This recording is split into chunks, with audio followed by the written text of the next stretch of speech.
Hi, I'm Brad Knowles, producer of Friday Night Flies, hosted by Scott LeBoldis and Scotty Holmes. Enjoy the show.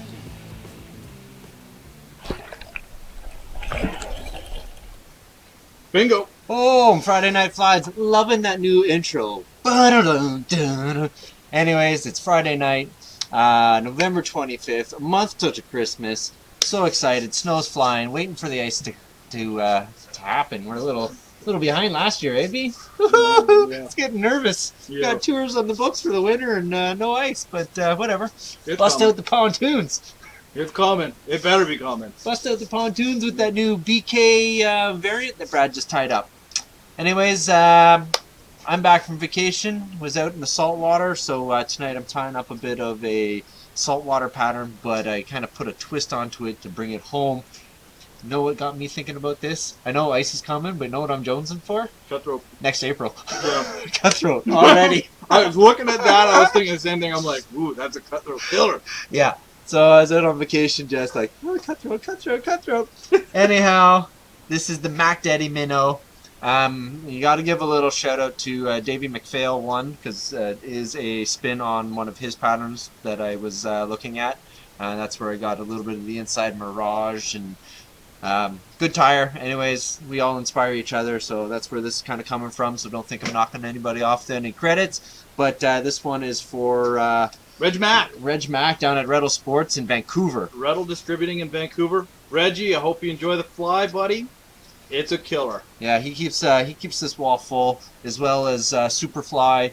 Well, he deals with a lot of our returns on our Dragonfly. You know what? rods, And Yeah, he keeps me fishing because I think I broke a rod every couple of weeks this year, and I have to keep coming in. I need another piece. And yeah, it's Reggie who keeps getting the phone call. Thanks, So- Reggie. You're the man. Thanks, Reggie, and sorry at the Anyhow. same time. We named a fly after you, and it's a doozy. So this one's for you, big guy. Thanks for keeping me fishing, keeping those Dragonfly sections coming. Anyways, another big shout out to Superfly. We're loving Here, these guys let's go. right We'll go now. down to the bottom. There you go. Yeah, come on down there. All right, there we are. See a little bit of close up of the fly while we're yapping. So that's the pattern right there. We're tying it on a Superfly. The package is missing on me, but it is a straight-eyed streamer, saltwater streamer hook. They just sent us a packet of it, and I've lost it, but I got the one that I'm going to be tying with. So that's what's important. It's a size 6, 5XL. Good hooks, good product, super tacky. That's what Super sharp. super sharp. Man, super- there's a lot of I supers. think Everything. marketing for you guys. I think you should just call them ouch. That's right. Yeah. Just call them ouch hooks. Anyways, let's get to this fly here. Pop that gorgeous thing off. Oh, I'm loving this thing. Whew. Let's get that out of the way. So we're starting off like any fly with a hook and a vise. What was the size on that hook again? It was It's a size 6, 5 extra long. bingo. Sorry, I've been tying a few flies here. Just gotta get that vise nice and tight. Thank you, Anvil. Apex Vices. Send me a new one. They did. Oh, they haven't. No, I No. was gonna say. Oh, I ended up taking it all apart and it started working again on me. Just had to clean it up. You know, 8 years of tying on it. I'll tell you one thing. It did pretty good. Reggie would have sent you a new one if they dealt with Anvil already. Oh, really? Oh yeah, hands down, Reggie. You got our back, buddy. Alright, so we get our thread onto the hook, and I'm stopping it just shy of the hook point. And first material we're going to be sticking in there, I got some UV2 Spirit River, whatever, Saddle. Thank you. I'm just drawing a blank there. Now, what I'm going to be doing is selecting 2 feathers that are very similar in size and diameter, because we are going to be pairing these up together. So I'll show you what we want and what we don't want. So that's what we want. You see they're about the same shape. What we don't want to do is grab one of those and then this one's all pretty good. And then maybe grab something that looks like that. Yeah, not You know. gonna work. If you grab 2 that are like that, then okay. But you want to try and match them up. And what I'm doing is I'm putting them face to face, so the curvatures are going together. And I know it's always difficult when I drop down because I'm doing stuff, so I'll try and do it up here. But I'm pairing up those tips, lining these feathers up together, See how they just marry together? Oh, man. They will kind of split and splay, whatever. But you want two that kind of match and match each other. So once we can get these tips together, which takes a little negotiating sometimes. There we go. Now we're going to get our size. So my tail off the end here it's going to be fairly lengthy. This is a big fly. I'm looking at least a hook shank back. So I'm just going to try and eyeball this out. I'm going to shorten it up just a bit. So basically, a lot of times these predator fish, they're not nipping at the tails. That's what the small fish do. These bigger guys, they usually hit it like a freight train right in the middle of the fly. They want to kill it, right? Or they hit it in the head. Or in the head as well. Yeah. So. Well, you're gonna know when you get a bite. Let's put it that way. Yeah, you're gonna know. So, you know, I don't want my tail sitting near the end of the hook here. I want to get her back there. So that's looking pretty good. So I'm going to be tying it in around there. Let's see. And I was pretty spot on. It's the length of the hook. So what I am going to do here is I'm going to peel away a little bit of that feather, expose the vein. So I got those two nice clean ends. I'm going to make sure these things are still sitting nice and flat. And we're going to get this tied in right on top. Nice and tight. Nice clean wraps in there. Beautiful. And that's what we're looking for. Alright, next, a little flashy. Got a little olive pearl flash here, and I'm just going to pull 2 strands off my cape. And if you have one that's real ugly, see you later. That might work for another type of fly, but this guy needs to be clean. Nice, straight. Beautiful. So what I'm going to do is I want these to split. I want one on one side, one on the other. And we're going to get them tied in there just kind of short of that tail itself. I'm going to wind up. Now these other 2 pieces, I'm just going to fold them back and kind of on the underside of the fly, if you will. Just pinch them with your finger. Get all 4 of them and wind right back to where you started. And trim those 2 extra pieces that are really long here. Bingo bango.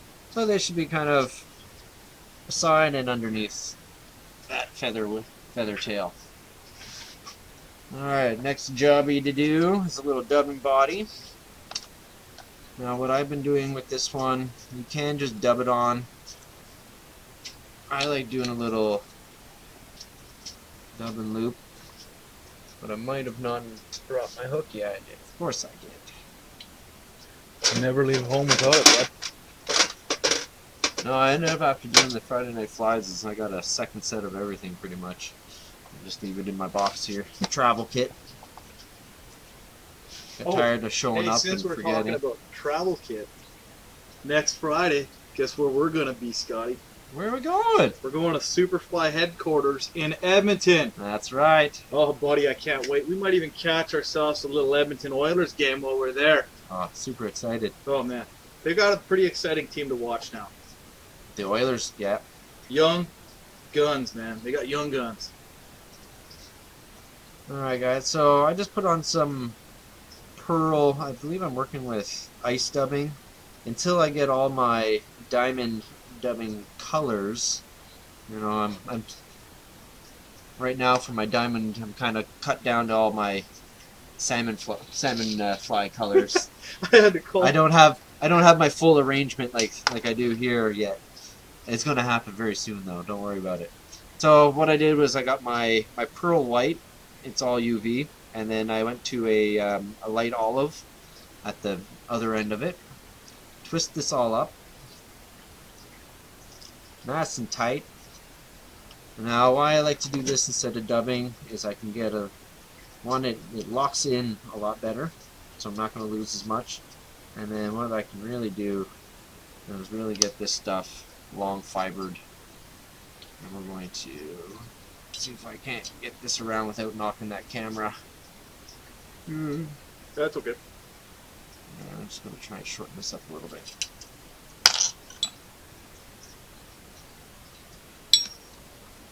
Tricky stuff. It's a lot trickier with the camera right in front of you. 100% it is.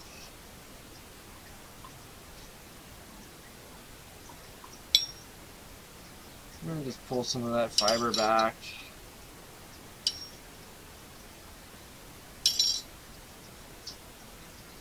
Nice tight wraps. You're doing a pretty good job having only like 5 inches of room to play with there, Scott. Good job, man.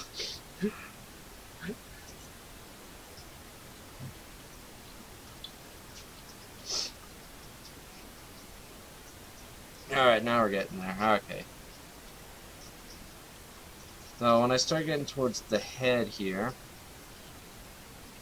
make these wraps nice and tight together. Also kind of get them piled on top of each other so that I get some thickness in the body. That's good here. And I'm also negotiating. I've just started using this thread keeper. I won't even swing it around. After not using one for 8 years, it kind of gets a little used. You get used So to I'm it, getting yeah. used to. But it sure is awesome, aren't they? It has come in handy. I can't complain about it. All right, so you can see by me pulling it out before, you can see how buggy that gets. What I usually like to do is take a little toothbrush here, courtesy of Spud Valley. Cool. Give that a nice Show them little. the nice little heart on that. Hey, there you go. There you We go. love time flies. That's what that says right there. All right, so we got that in there. Now the real true steal from Davey McPhail here. Well, he did it a little bit different. I used this Mirage paper. I like it a lot better. He just used what did he grab? Some holographic tinsel. This Mirage stuff, I find it really pops. So I'm just getting. Basically, it comes in a big sheet. So I'm just taking my scissors and I'm cutting a strip off. Come on, sucker. Yeah, you really need sharp scissors for that, man. Oof. Normally I use at home I use my X-Acto. So if you're in your home settings, yeah, a ruler with a metal edge and an X-Acto blade works a lot easier. So you give yourself a little strip here. And that's the problem with the scissors, it gets a little uneven, but it don't really matter. Now I'm going to cut this right in half. So I got 2 pieces, about 1.5 centimeters, 2 centimeters long. On the one corner, I'm trying to do this so you guys can see. I'm going to cut a little triangle out of it. I'm going to put a little taper on that. And then I'm going to have to make this side a little narrower. The other piece of strip worked out really well. This one's a little fat, so I'm just going to trim down the side a little bit here. There we go. So what we're left with is a nice little piece like this. And I'm going to get this tied in right on the side here. I'm going to try and do it so that you guys can kind of see what's going on. So just get it right along the side of your fly. I'm going to have to tilt my fly so I can get it in the right spot.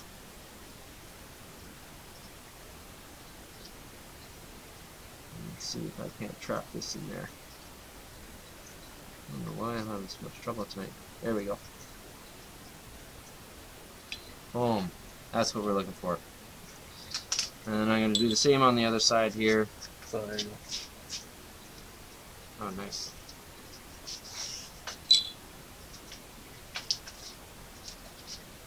And make sure that they're about the same size. So that tip should be coming back to about where you tied in that feather tail. Where you put that saddle. That's where it should be coming back to. So just kind of get them nice in position. Check them out on both sides. You want them running parallel with the fly. Just like that. Beautiful thing. It's amazing how that stuff shows up, eh? Oh my god. Does it just shine on the Well, if the you TV tilt, there? yeah, if you turn it just a little And it bit. catches the light? Oh yeah. Shoo. It's like, man. Yeah, all I you see really- is a mirror. Really like that stuff. Alright, now what's going on? Floss. We're going to do a little bleeding gill in there. So I got a little, what is this? This is a 4-strand floss. Uni floss. Fly this floss as well now. I've gotten a couple of theirs, really good stuff. Just happen to have the red in this no-name brand that I got here. So when you're using different threads, or when you hear it like First of all, 4-strand or 2-strand, they actually have like individual clumps that make it up. So when I match them together, I just take that toothbrush and brush them through, so that when you tie it on, you don't get these individual thick pieces. It's kind of like taking a larger cord. You know how it's wound together. Yeah, like the yarn that we were using for Yeah. my tie. Same thing. Exactly. Yeah. So I'm gonna have to just take a little look here. So I'm gonna put a little bleeding gill on the one side. 1, 2, 3. Boom. Do the same on my side. So if you do have those materials like that and you want to marry them, you gotta brush them together. Otherwise you still end up with those individual segments. Bleeding gill on 1, 2 sides. Beautiful. Alright, we're getting to the end here. Man, I'm gonna just try turning the one top light out. So It's just shining like crazy, eh? it's hard to see. I'll just have a quick look and see if Alright guys, so I'm grabbing a little bit of bucktail for the bottom. We'll see if that looks better. Sorry for the light out there. Oh, that's alright. There, that looks way better. You can actually see what you're doing. It doesn't look just like a big white blob. So I got a little bit of bucktail. I'm gonna flip my fly, and I want this bucktail to just kind of be coming over that hook point. There's not a lot here. It's just enough to give a little bit of movement on the bottom of the fly. Some nice tight wraps. I might even just take it down and lock it in on the bare shank. Bingo. Loving these new scissors, by the way. Dr. Slick. Yeah, they sent me a couple in the mail this morning, actually. It's funny you say that. Flop this back over. Now I'm going to be going to the top of the buck to get the top layer. And I'm going to pick some of this nice longer sandy colored. Now the top we're going to do probably twice as heavy as the bottom piece. It's always harder getting it off the top of the peep. In. So when you do your bucks, just get all those shorter fibers out. So I'm holding all the tips, and you'll feel this ass end gets thinner and thinner and thinner. You want to get all those broken short ones out. They don't do anything. It's amazing how much dubbing's in that stuff too, eh? The down that's inside there? Yeah. Alright, so we want this to be definitely longer and more pronounced. So I want to make sure that this comes back to at least half of that that tail that we put in. Beautiful. And what I like to do with these wings and stuff is use a little wax on my thread. There's a little Loon Outdoor wax. So nice and soft wraps at first, working it up so you don't post it up too hard. What does that wax do, Scotty? So this particular wax, what it does, this one's a slow drying wax. So this one actually kind of like dries like a glue almost.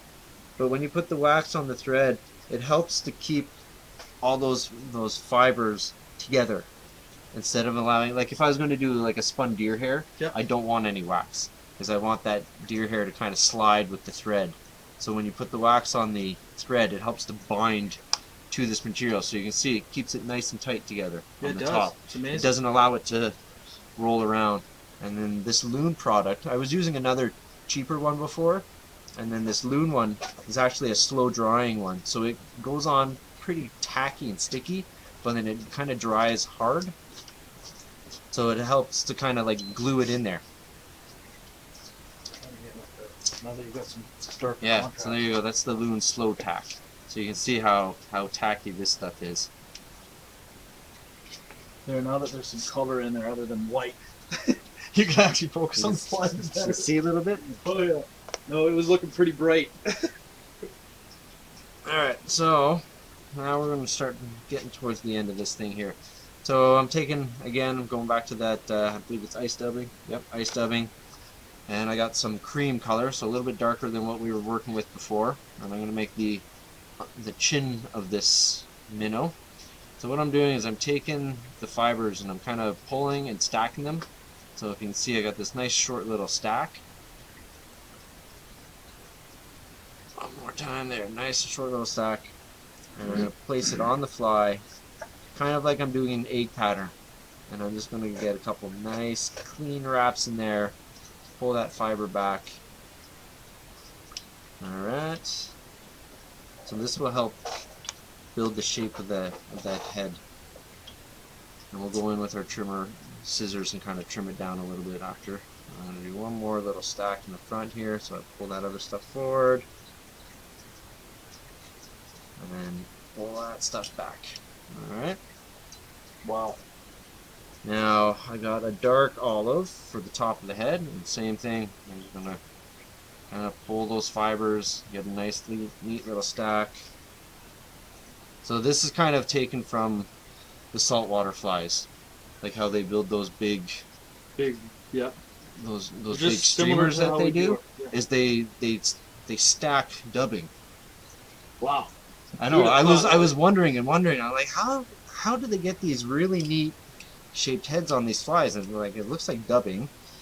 And then I was watching a lot of videos, and it's, yeah, they're basically, they stack dubbing, fold it over just like how we do with deer hair. An egg pattern, man. Yeah, with yarn, you could do that with yarn. But Oh, I yeah. mean, dubbing is.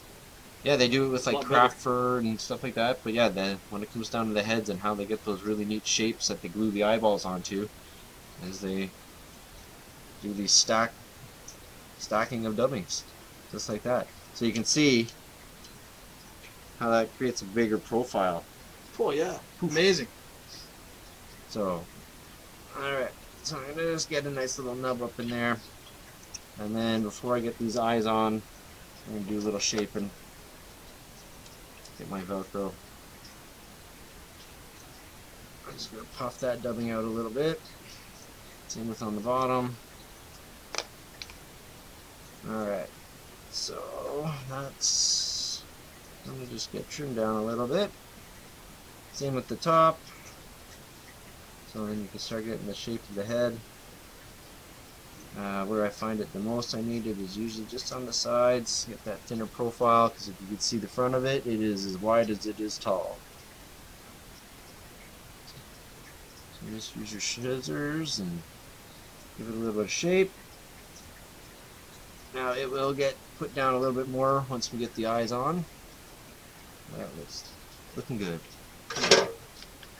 I know exactly where that fly's going when you're done with it, but I hate to say it, but yours truly. Is it going to disappear? Yeah, it's gonna be on one of my fly rods. Hate to say it, bud.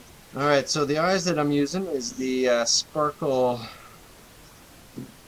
They say dumbbell eyes. I don't think I got the right pack here, but I'm using the 3D holographic eyes. I believe they are a size large, and they're a gold and black. So I'm going to take my Gorilla Glue. I've been liking this because it's thick, unlike super glue. And I want to get a dot of that on both sides. One.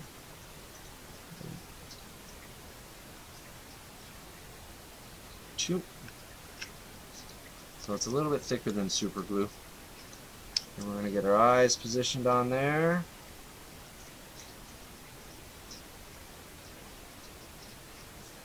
So you want to get this thing glued on right where that dubbing and that bleeding gill hits. What a difference, man. That's amazing what that eye does. So before I cinch them down, I just take a look on top, make sure that they're both in the same spot. Look in the front, they're both in the same spot. And then that super glue, now what I'm going to do is really push in on it, and it's going to flatten that fly right out. Gets rid of all that bulky dubbing look. And if you get a lot of super glue on your eyeball, you can always get it off with, you know that stuff that makes the back of stickers disappear? Nail polish? Goo Gone. Goo Gone. Okay. Goo Gone. I used it this morning. I got a bunch like I just did now. It always happens when I'm using these eyes. And I just put a little Goo Gone on there. And it shines them right up. Yeah, it takes it right off. So you can already see, like, that's looking super good. So you could fish it like that, but I finished it off with a little bit of this UV, which helps to give it that nice Armored head too. Armor the head, but also that more of that freshwater minnow that we're going for, right? More of that salmon fry look versus a big tall saltwater fish. I just kind of get this shit on there. Get it out of the eye of the hook. I get it right up to the top. Don't play too much. Keep that down. How's it look on this side? How's it look on your side? Looks good. Okay.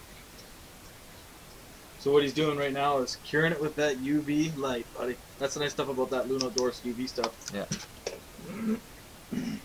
So you want to do a couple layers. Could have trimmed up that head a little bit better like I did with my sample one.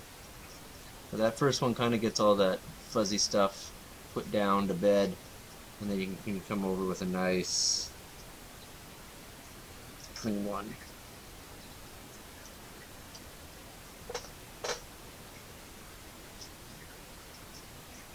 Just let it kind of go down the other way there a little. Let gravity do its thing.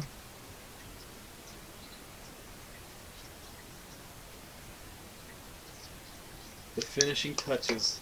Yeah. Got to give it a little lip finish here. There we go.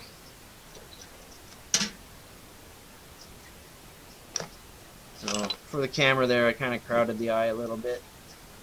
Just shove this back a little.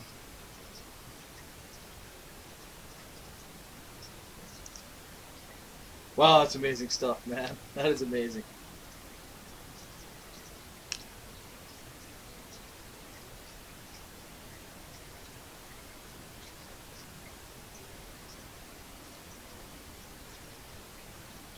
Just kind of concrete that stuff in there. One of those rainy day flies, eh, Scotty? Oh yeah. Yeah, it's more like one of those ones that You don't really want to tie for your buddies. Except if his name's Brad, of course, right, Scott? Yeah. Yeah. Man, that thing is amazing. That is amazing. So if you take your time a little bit more, you get a little bit of a nice smaller head there. I kind of probably put in one too many wraps of that. Either way, that's good, man. Every minnow's different. You know what? It's still gonna fucking fish. Or excuse my language. I'm having a F-bomb day. It's still gonna fish, but you get the idea there. Bingo bango. That's my fly. I'm sticking to it. Man, that is sexy. I'm Like I liking said, that, Scotty. clean up the eyes. I did it on this one. You can see there's no more fingerprints on there. A little goo gone takes the... You actually couldn't see it on the Oh, you video. can't see it on there? No, you can't. Yeah, it's drying up pretty good. Beauty. Either way, we'll go up top, sign out. So it's Friday Night Flies. Thanks for watching. I'm Boulder. We're here again in Spud Valley Sporting Goods, 1380 Birch Street. Come on in, check us out. And Pemberton Fish Finder, the best.